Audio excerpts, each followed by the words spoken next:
For those of you who are Top Gear fans, you of course know what this is. It's the Toyota Hilux, perhaps the most iconic truck that Top Gear ever featured. And right here in Geneva, they just rolled out a brand new one. And coming up next, that's right, we're going to learn everything you ever want to know about this forbidden fruit, because we don't get this in the States.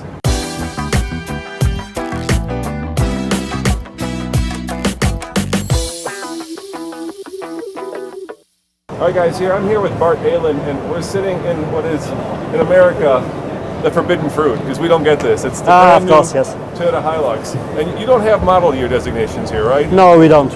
But this, in America, might be considered a 2017. Correct, yeah. So, tell me about the new Hilux. Well, we're very excited about this car because the pickup truck, we call this type of car a pickup in Europe, has been growing in Europe steadily. A lot of people coming out of the classic SUVs are now moving to this kind of vehicle because they're a little bit more affordable. And actually Hilux has always had a very good reputation in terms of durability and reliability, which is important for this type of car, obviously. And has a truck. Excuse me, truck. Is this body on frame? It is. It is body on frame. It is body on frame, and actually it's a brand new frame, which is 20% stronger than the previous one was. And the previous one was pretty strong already. Yeah, I noticed that this is the truck that you raced a car with. Yeah, correct. So obviously that's not body on frame, probably. That's an old race car. So does it come in a gas, or is it just a diesel? It's a diesel. It's a diesel. For the European market, we've got a 4-cylinder 2.4 diesel, which develops 150 horsepower for 400 Newton meters of torque. Do you count the Newton meters? No, it's a little different. Okay, I thought it might be. We can do the conversion. And is it new from the ground up? It is completely new. Okay. It is completely new. So new platform, new suspension. Obviously, the design is entirely new.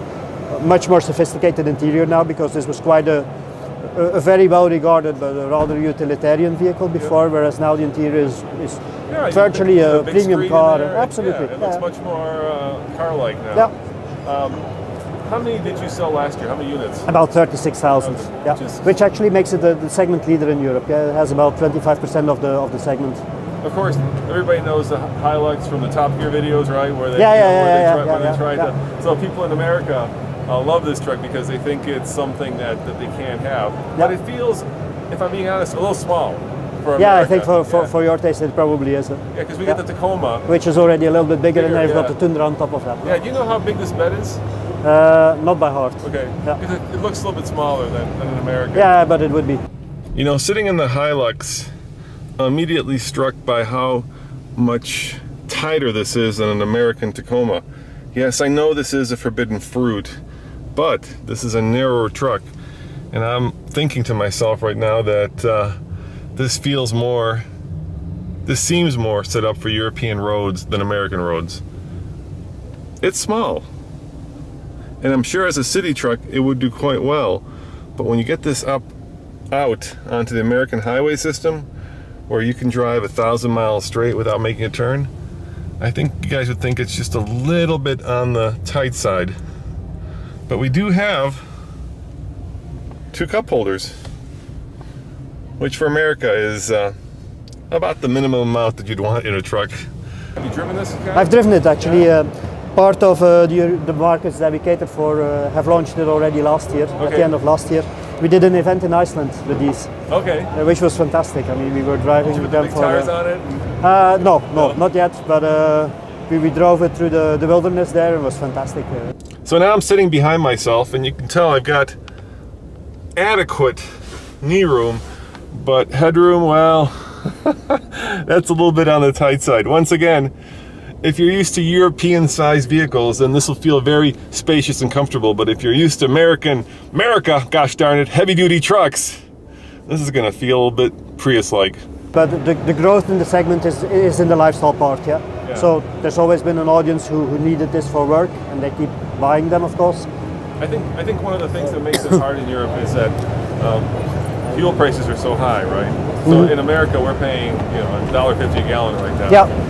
And I think in Europe, because fuel is so high, vehicles that get not great fuel economy, which trucks don't, right? Because their work tools are hard to sell. What kind of fuel economy does this get? This car will do about 7.4 liters. Truck. Will do about 7.4 liters. per 100 kilometers. 100 kilometers, yeah. Yeah, again, these figures still need to be homologated. It might come down a little bit. And I noticed it has an automatic. How many speed? It's a 5-speed It's a automatic. 5-speed automatic. And do you know how much it'll tow in kilograms? 3,500 kilos. So that's pretty good. That's 7,000. Yeah, 7,200 pounds or so. Yeah, that's very good. I'm impressed. And do people tow with these? Yeah, definitely. Yeah. So when people buy these as lifestyle vehicles, it's very often because they have a trailer, they have horses or or something like that. Boats. boats. Yeah. And what country accounts for most of your sales? Countries like Turkey, Israel, Not Russia as well. Germany. Not an autobahn. No. No. And how long has the previous Hilux been? How long was that before you changed the model? How many years, you know? Should have been something like 7 or 8 years. So it's a long product cycle. Yeah. These type of cars tend to have a longer product cycle than your average car. Yeah. And how much does it cost here? It'll start around 30, euros? 32,000, yeah. Yeah, and that's then a go good up. base. And what can you get on it? I mean, what? Well, again, it comes with a full set of safety equipment if Okay. you want. I mean, this one is quite nicely spec'd out. Of course, you can leather seats. Yeah, you've got this. It's not a spray-in bed liner, but this drop-in bed liner. Yeah. And I take it you have a full set of like accessories. Absolutely, and we see that people who buy this type of truck. Yeah. Now you got it. See, it doesn't take me long.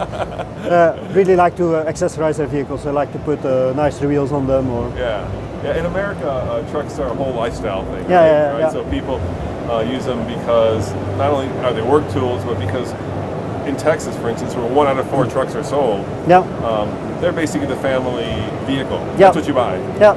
Now, for me, I was just in this, and it was just a little too tight for a family vehicle. But I guess if you're in Europe, the streets are smaller, everything is a little bit smaller. Yeah, exactly. And actually, where we were saying before that, of course, the fuel economy of these cars is not as good as a passenger car. It's true, and maybe that's one of the reasons that this market is not so big in Europe. The other reason is that these are pretty big cars to drive around in cities. Yeah, here.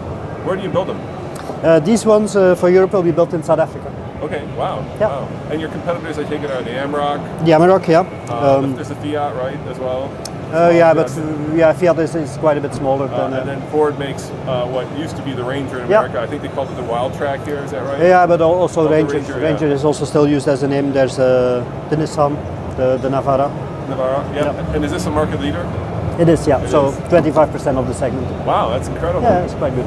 All right. Well, at some point, if you allow me, Yeah. next time I'm in Belgium, you'll have to let me drive it. Yeah, absolutely. Because Would love to. I'd love to see how it compares, to the American Tacoma. Okay, well, if you come over, let us know and we'll see what we can arrange. All right, thank you very much. So do I want to drive this Hilux? Hell yeah! They tell me it's got a little bit more of a trucky ride, but you know what? In my book, that's a good thing. Maybe our trucks are just getting a little too soft. And the Hilux, that might be a way to return back to the truck basics. As always, this is Roman reporting from the Geneva Auto Show. Thanks for watching. Remember, check out tfltruck.com for more news, views, and of course, trucks you can never buy, or at least not in America, reviews. See you next time. Ciao.